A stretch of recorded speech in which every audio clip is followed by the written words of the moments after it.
Hola a todos, bienvenidos a este segundo episodio de Radio Televisión Diabetes, donde esta tarde vamos a hablar de la importancia del autocuidado. Para ello tengo a un profesional, como es Iñaki Lorente, tengo la suerte de contar con Iñaki Lorente, que es psicólogo profesional y además es paciente con diabetes tipo 1 y nos va a dar sus dos visiones, sobre todo la visión como paciente. Muy buenas tardes, Iñaki, y bienvenido a este programa de importancia del autocuidado. Hola, encantado, Ana, de volver a estar de nuevo contigo y nada, a ver si pasamos una tarde agradable y podemos hablar de cosas que nos importen a las personas con diabetes. La primera pregunta que te quiero hacer, Iñaki, es ¿cómo percibís los pacientes la información que os damos los profesionales sanitarios en la importancia del autocuidado? ¿Creéis que es un buen mensaje el que os vamos facilitando? Pues mira, como sabes, Ana, lo más importante es cómo se establece la relación. Si se establece una buena relación entre el paciente y el profesional, luego el contenido de la relación va a ser mucho más llevadero. Si por el contrario se establece una relación donde los pacientes vemos en los profesionales, no sé, cosas como juicios de valor o como recriminaciones, pues entonces es difícil que el mensaje nos llegue de una manera adecuada. Puede ser vivido como un asesoramiento o puede ser vivido como una imposición o como un juicio de valor. ¿Crees que estamos preparados para transmitir esta información? Yo creo que hay muy buena voluntad, eso es cierto. Todos los profesionales con los que conozco quieren hacerse entender, pero es verdad que nos falta cuestiones técnicas.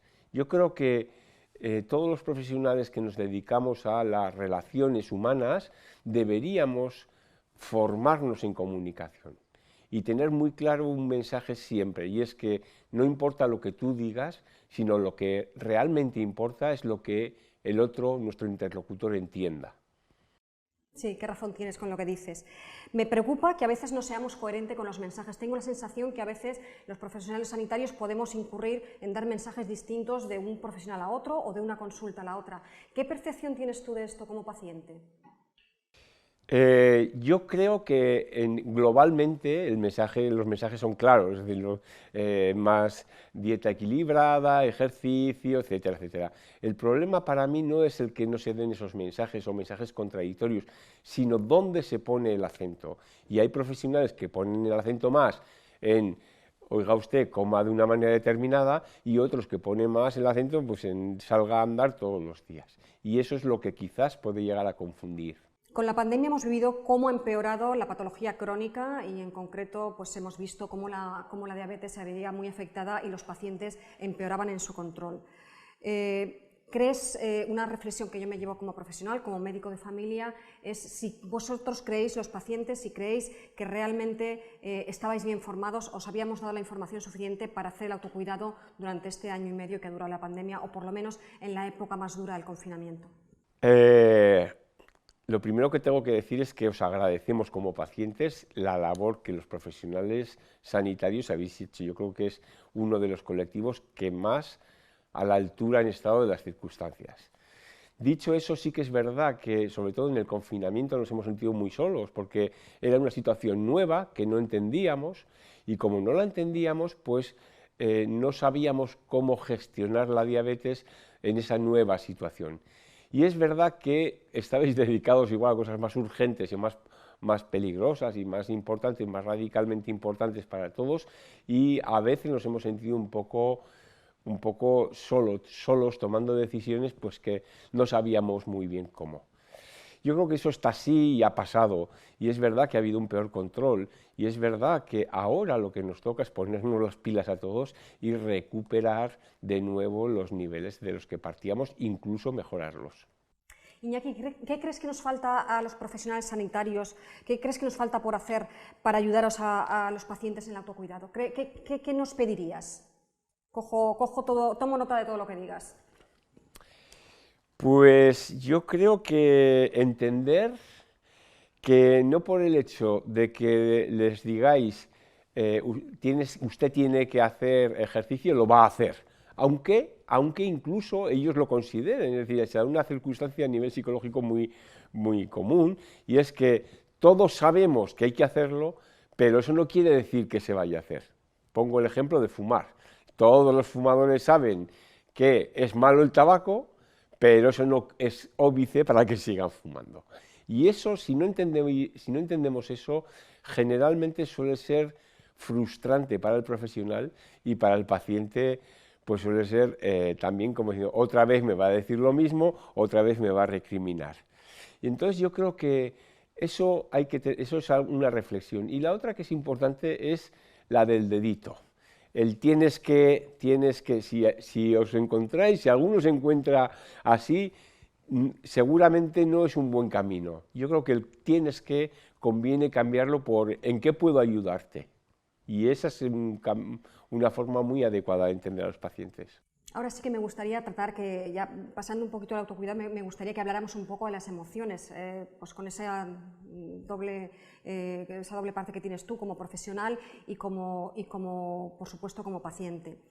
Con frecuencia nos encontramos personas que se afectan emocionalmente por la diabetes.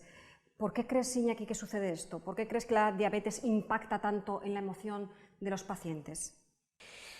Bueno, pues es que es imposible abstraer la diabetes del resto de la vida de la persona, y menos en enfermedades crónicas como la diabetes, que contaminan todo lo que hace, es decir, que implica todo lo que hace. Y una persona con diabetes, si va a ir al fútbol, a ver, en este caso a Osasuna, tiene que tener claro a ver cómo estoy de azúcar antes, etcétera, etcétera. Los demás, mi amigo va al fútbol y ya está. Yo, sin embargo, tengo que tener cualquier cosa de mi vida, tiene que pasar antes por el filtro de esto cómo afecta a la diabetes.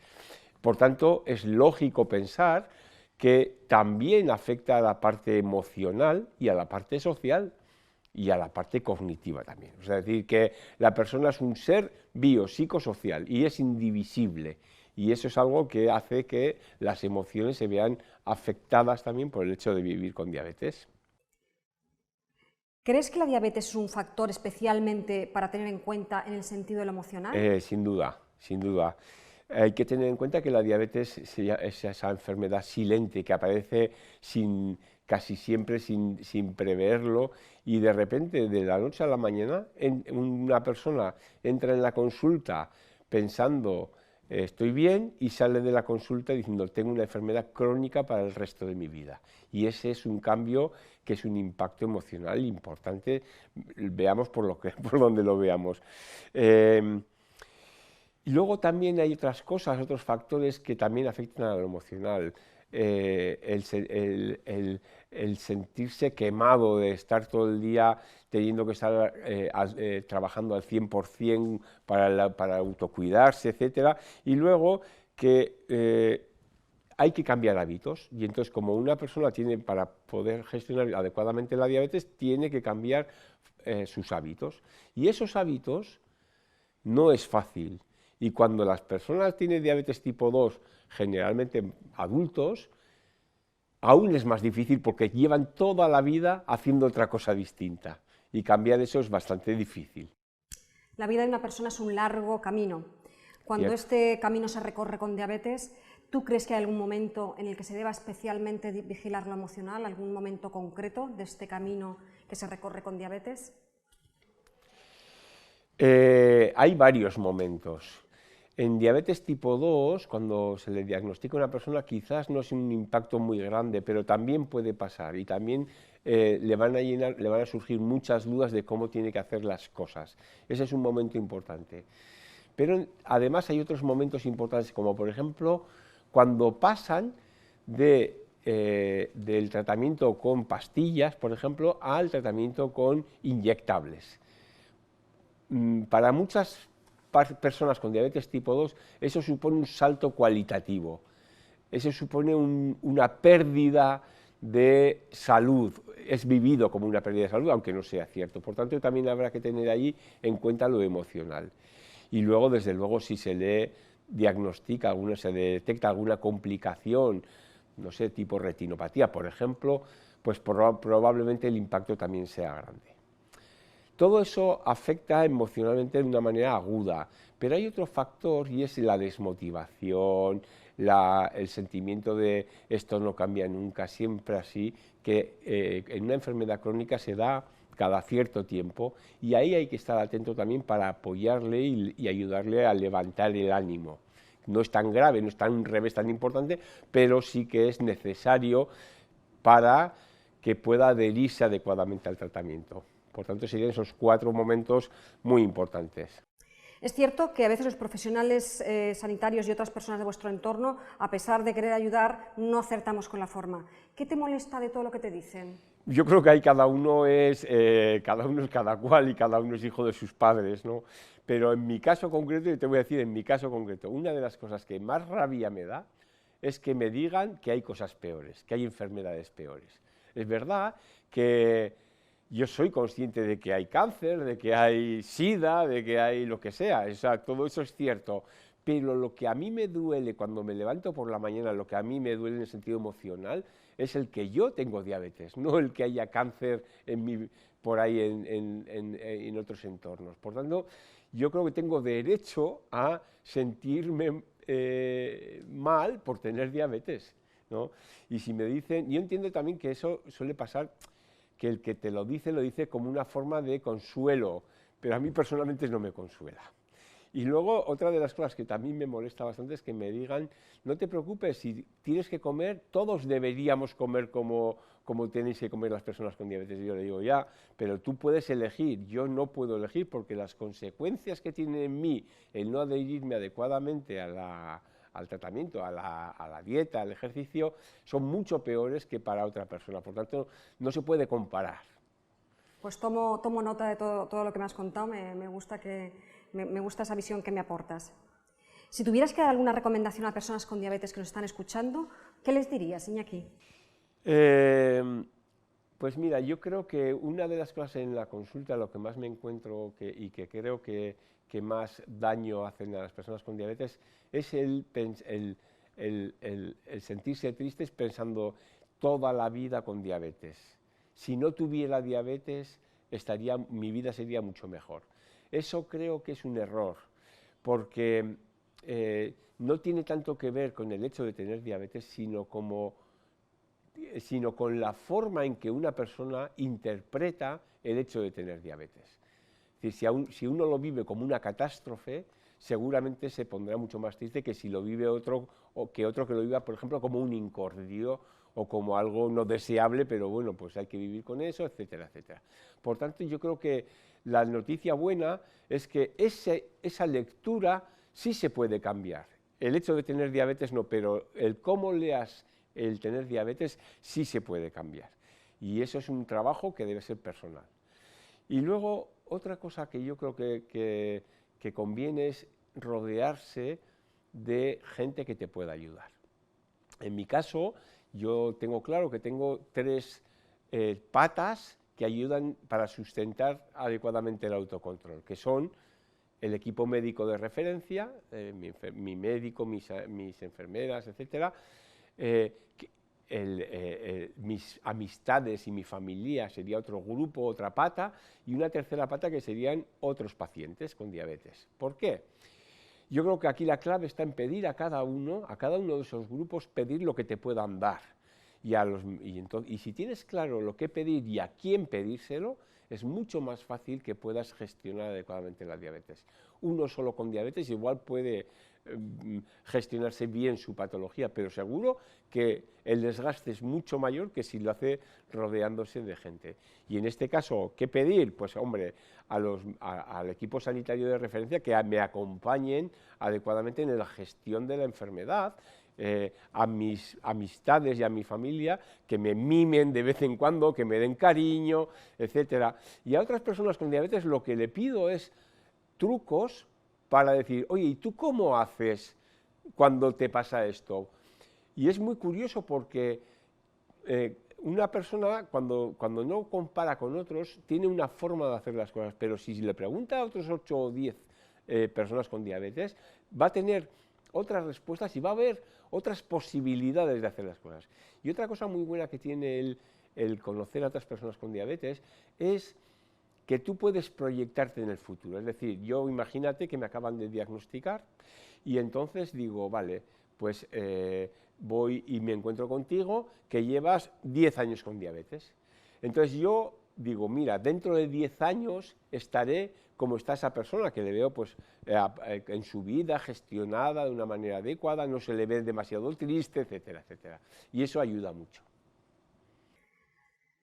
Está claro que cada acto clínico es único y Sí. hay momentos donde los profesionales sanitarios también tenemos que lidiar con nuestras propias emociones. A los médicos de familia, que somos probablemente los médicos más cercanos a los pacientes, hay momentos en los que pues, se nos hace un mundo, en el momento, pues, cuando es el momento del diagnóstico de la diabetes, en el momento de cuando las cosas no van todo lo bien que nos gustaría o cuando tenemos que dar malas noticias. No nos gusta dar malas noticias en la consulta, no nos gusta tener efectos secundarios, no nos gusta decir al paciente que las cosas no van todo lo bien que deberían.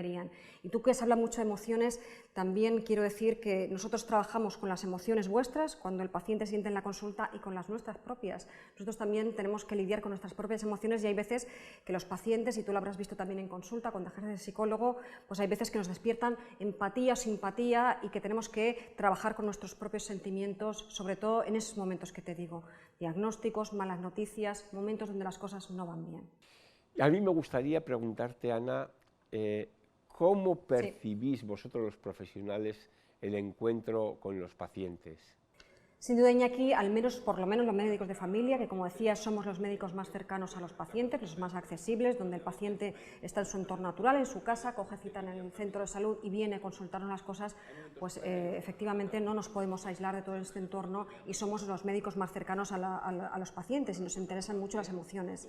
De nada nos sirve en la consulta decir que un paciente tiene una cosa o la otra sin antes preguntarle cómo se encuentra. Yo creo que esto lo tenemos muy arraigado y cuando conocemos muy bien a los pacientes y cuando Pepe, Josefa o Antonia entran por la puerta, lo primero que les preguntamos es cómo se encuentra y luego ya hablamos del resto. Hablaremos de la diabetes o del resto de patologías, pero sobre todo cómo se encuentran. Además, los médicos de familia tenemos la gran suerte y la gran fortuna de conocer al paciente y a su familia y eso nos da una información valiosísima para tratar todas las patologías y, por supuesto, la patología crónica como la diabetes. Muy bien, desde luego muy cabal todo lo que dices.